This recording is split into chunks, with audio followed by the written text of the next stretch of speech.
Hello नमस्ते सबैजनालाई। म चाहिँ यहाँ पनिर मसला बनाउन जाँदैछु। पनिर मसला बनाउँदाखेरि चाहिँ मैले यसमा चाहिँ प्याज र गोलमेरालाई मिक्सरमा पिसेर एकछिन तेलमा खुर्सानी पकाएर यो मसलालाई पकाउँदैछु। अब एकछिन यो पकाइसकेपछि मैले त्यहाँ जिरा, धनिया, त्यस्तै लसुन अदुवाको पेस्टलाई पनि एकछिन यहाँ पकाउँदैछु। अब यसलाई यो एकछिन पाक्न दिने।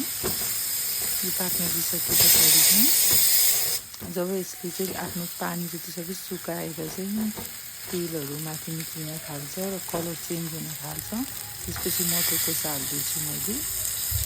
मटरको कोसालाई पनि एकछिन हामीले फ्राई गर्छौँ। एकछिन फ्राई गरिसके पछाडि चाहिँ त्यसमा मैले हरियो लसुन हाल्छु र यो चाहिँ मैले पनिर मसला बनाएको हो। पनिर मसला चाहिँ हामीले खानासँग पनि खान सक्छौँ भने त्यस्तै गरी रोटीसँग पनि एकदमै मिठो हुन्छ। अब यसलाई एकछिन भुट्न दिइसके पछाडि चाहिँ अब चलाउने एकछिन।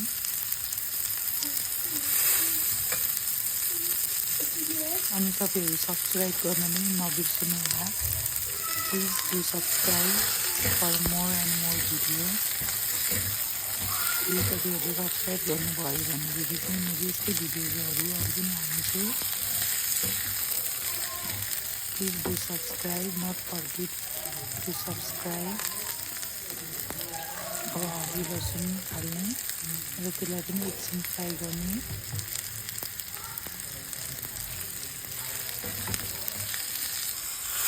अनि फ्राई भइसके पछाडि चाहिँ मैले त्यहाँ पानी हाल्दैछु मन परेको।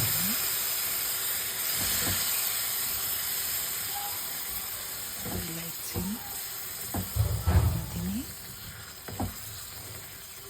आफूलाई कतिको चाहिन्छ रस त्यही अनुसार तपाईँहरूले पनि पानी हाल्न सक्नुहुन्छ र यसै गरी बनाउन सक्नुहुन्छ। खानामा चाहिँ एकदमै मिठो हुन्छ यो। मलाई चाहिँ एकदमै मिठो लाग्छ। त्यस्तै गरी रोटीसँग पनि खान सक्नुहुन्छ भने खानासँग पनि एकदमै मिठो हुन्छ। मैले चाहिँ खानासँग खाएको थिएँ। अब पनिर हालेर चाहिँ एकछिन यसलाई पाक्न दिने, चलाउने।